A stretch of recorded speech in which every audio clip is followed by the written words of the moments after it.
아침 목상에 오신 여러분들을 환영하고 축복합니다. 하나님께서 새로운 날을 허락하셨는데요. 새로운 날을 걸맞는 새로운 은혜로 오늘 하루 우리 인생을 지켜줄 줄 믿습니다. 오늘은 형통한 날과 공고한 날이란 제목을 가지고 전도서 7장 11절부터 18절까지 말씀을 좀 살펴봤으면 좋겠습니다. 우리 14절 말씀 같이 한번 읽어볼까요? 형통한 날에는 기뻐하고 곤고한 날에는 되돌아보아라. 이 두 가지를 하나님이 병행하게 하사 사람이 그의 장래일을 능히 헤아려 알지 못하게 하셨느니라. 오늘 보면 이렇게 되어 있죠. 형통한 날에는 기뻐하고 공고한 날에는 뒤돌아봐라. 사실 인생을 살다 보면 형통한 날만 계속되는 인생은 없는 것 같아요. 그리고 또 공고한 날만 계속되는 인생은 없는 것 같아요. 왜냐하면 하나님께서 이 두 가지를 병행하게 하셨다는 거예요. 그럼 왜 이렇게 하셨을까요? 여러분 햇볕만 계속해서 내려쩐다고 생각해 보십시오. 그 땅은 사막이 되고 말아요. 그리고 폭풍만 계속 친다고 생각해 보세요. 그 땅에는 어떤 생명도 살 수가 없어요. 우리 인생도 마찬가지란 거예요. 정말 햇볕만 계속된다. 형통한 날만 계속된다. 우리 인생은 정말 말라버릴 거예요. 그리고 우리 인생의 고난만 계속된다. 그럼 우리 인생은 뭐예요? 완전히 죽어버릴 수밖에 없어요. 그래서 하나님께서는 형통한 날과 공고한 날을 병행하도록 때로는 형통한 날들을 허락하실 때도 있고 때로는 뭐예요? 공고한 날들을 허락하실 때도 있다는 거예요. 그래서 이 형통한 날과 공고한 날은 늘 병행하게 된다는 거죠. 예전에 제가 한번 어떤 기사에서 읽었는데요. 그 기사 보니까 미국에서 한 젊은 여성이 자살을 했어요. 우리나라 사람이. 그런데 그 아버지가 대기업 총수였어요. 그래서 이 자살한 젊은 여성이 그 당시 재산이 얼마였냐면 2,700억이. 참 그 기사를 보면서 안타까운 마음이 들었죠. 왜 이런 젊은 사람이 스스로 목숨을 끊을까? 너무 안타까운 마음이 들었어요. 그러면서 또 깨달은 게 있었어요. 겉으로 보기엔 우리가 무엇 하나 부족할 게 없을 것처럼 느껴지는. 여러분 재산이 2,700억이에요. 우리가 상상이 되는 돈이에요. 그런데 그 많은 재산을 가져도 정말 그 마음에 죽음을 선택할 수밖에 없는 어두운 단면이 있다는 거예요. 아픔이 있다는 거예요. 우리 인생이 그런 거예요. 여러분 아무리 좋은 조건에 있다고 해도 형통한 날만 계속되지 않아요.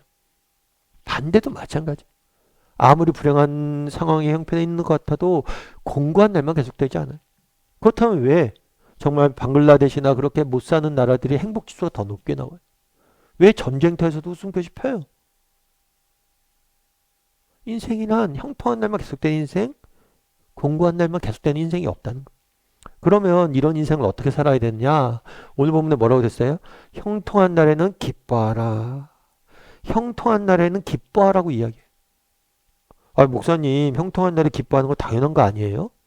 아니요, 그렇지 않아요. 형통하다고 다 기뻐하지 않습니다. 정말 우리가 형통하지만, 정말 형통하지만 그 중간에 사소한 문제들이 있을 수 있잖아요.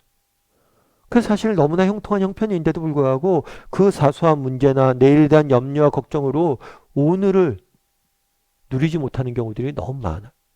여러분 정직히 돌아보세요. 정말 여러분들 우리가 정직히 한번 돌아보세요. 하나님께서 내 인생에 얼마나 많은 것들을 허락하셨어요. 근데 정말 정작 부족한 거 한두 가지 때문에 염려하고 걱정하면서 인생을 낭비하고 있지는 않냐는 거. 제가 예전에 어떤 강연을 봤는데요. 어떤 노 교수의 강의예요. 이분은 교수님이시고 또 이렇게 문학가이세요. 그래서 굉장히 성공하신 분이세요. 연세도 이제 지긋이 되셨고 백발에 멋있게 강연을 하시더라고요. 강연을 쭉 해서 인생에 대해서 쭉 강연하고 나서 강연 마지막에 그런 이야기를 해요. 그 강연에 이제 청년들이 주로 젊은이들 많이 들으니까 젊은이들 내가 한 가지 묻고 싶은 게 있다고. 여러분들 중에 혹시 나랑 인생을 바꾸고 싶은 사람 있으면 손 들어보라고. 그렇잖아요. 나는 성공한 인생이라고. 그리고 성공하다 보니까 재산도 어느 정도 있고 사회적 지위도 있고 웬만큼 내가 할 수 있는 거 지금 다 한다고.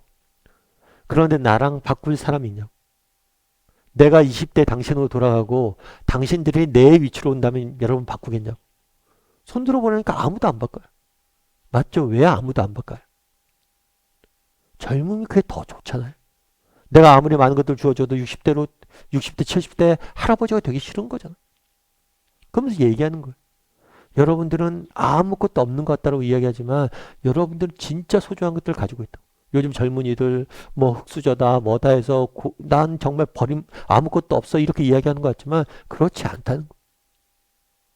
여러분들은 너무나 소중한 들 갖고 있다는 거. 제가 그 얘기를 듣고 되게 감동이 됐어요. 여러분 그렇잖아요. 형통한 날 기뻐합니까? 여러분에게 건강이 있다는 거, 젊음이 있다는 거, 오늘 하루 이렇게 활동할 수 있다는 거, 이런 거에 대해서 진짜 기뻐해요. 늘 이렇게 활동하고 살아가는 게 늘 보장된 게 아니에요. 언젠가 우리는 병실에 누워있을 날들이 올 것이고, 언젠가 우리는 은퇴할 날들이 올 것이고, 언젠가 우리는 우리 자녀들 다 떠나보내야 될 날들이 올 거예요. 그런데 오늘 하루를 우리가 즐거워하고 있냐, 기뻐하고 있냐는 거예요. 그리고 또 한 가지 지혜는 뭡니까? 공고한 날에는 되돌아보아라. 정말 하나님께서 우리 인생에 정말 뭐예요? 어려움들을 허락하실 때가 있어요. 그런데 이 어려움들을 왜 허락하시냐는 거. 정말 우리가 이 어려움들 통해서 우리를 조금 더 다듬고 우리를 아름답게 빚어가기 위해서 우리를 다듬는 거. 성경은 이것을 뭐에 비유합니까? 쇠를 다듬는 일에 비유해. 여러분 쇠를 녹여서 칼을 만들 때 어떡합니까? 대장장이가 망치로 계속해서 치죠. 단련시키죠. 왜 그렇게 해요? 그렇게 해야지만 더 튼튼하고 강한 칼이 나오기 때문에. 그래서 하나님께서 우리에게 정말 우리에게 더 좋은 비전과 꿈들을 가지고 우리 인생에 이런 공고한 날들을 허락하실 때가 있다는 거예요.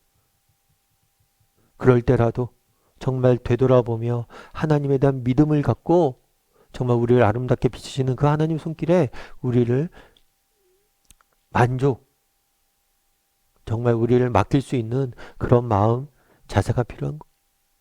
장영희 교수님이라고 계세요. 이분 같은 경우에는 영문학과 서강대 영문학교 교수인데 태어나자마자 소아마비에 걸렸어요. 그래서 평생을 정말 장애인으로 살았어야 되죠.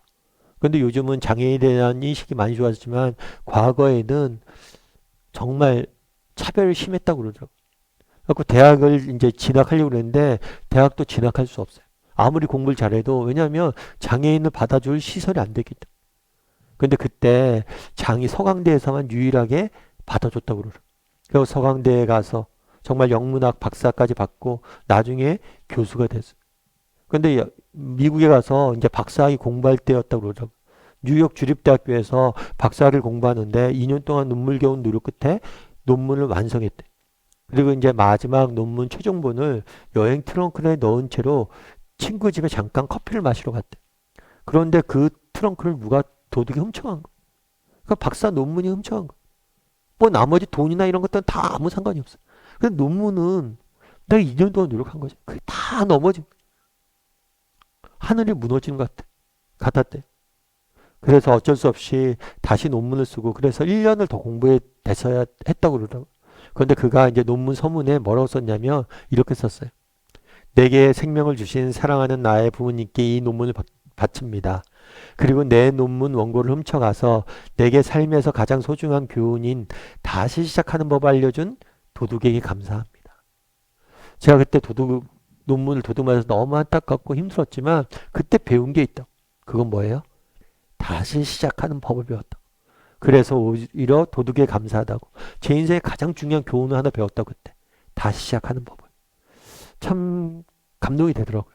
여러분 정말 하나님께서 우리에게 공고한 날들을 허락하실 때가 있어요.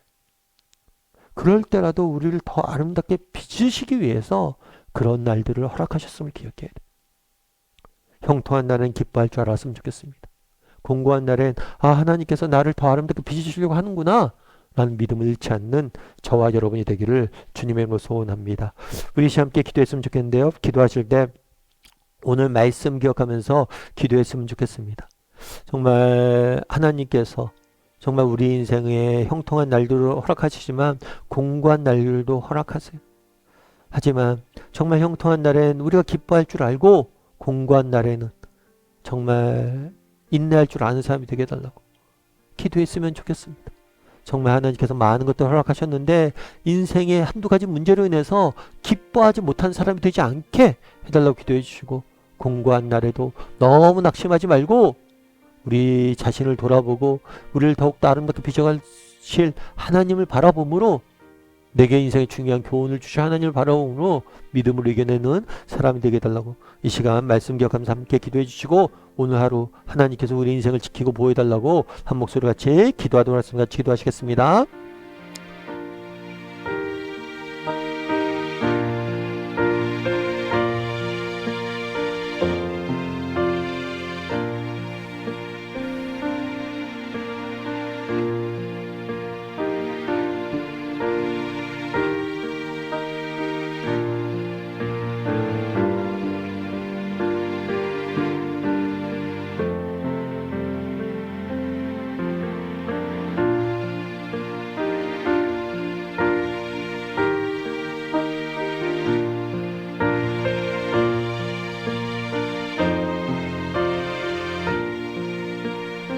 사랑의 하나님, 이 땅을 살다 보니 형통한 날과 공고한 날을 만날 때가 있습니다. 정말 형통한 날에도 정말 인생의 문제나 내일에 대한 염려로 정말 기뻐하지 못하는 어리석음들을 범하지 않게 도와주시고 하나님이 주신 것들에 감사하고 기뻐하며 오늘 하루를 소중히 여길 수 있는 사람들이 될 수 있도록 도와주시옵소서. 공고한 날이 닥친다 할지라도 정말 이 어려움들 통해서 하나님께서 우리를 더욱더 아름답게 비칠 것이고 내게 정말 이 시기를 지나지 못하면 결코 얻을 수 없는 인생의 지혜를 가르칠 것이라는 확신을 가지고 공고한 날도 믿음을 잃지 않고 살아가는 우리 모두가 될 수 있도록 주여 은혜를 더하여 주시옵소서. 오늘 하루 하나님께서 우리 가운데 함께하여 주시옵소서. 그래서 우리 안에 기쁨을 잃어버리지 않게 도와주시고 하나님이 주시는 기쁨을 맛보게 도와주시고 또 정말 어떤 형편 상황이라도 하나님을 향한 믿음과 소망을 잃어버리지 않는 우리 모두가 될 수 있도록 주여 은혜를 더하여 주시옵소서. 하나님께서 오늘도 우리 함께 할 줄 믿사오며 모든 말씀 예수님의 이름으로 기도드립니다. 아멘.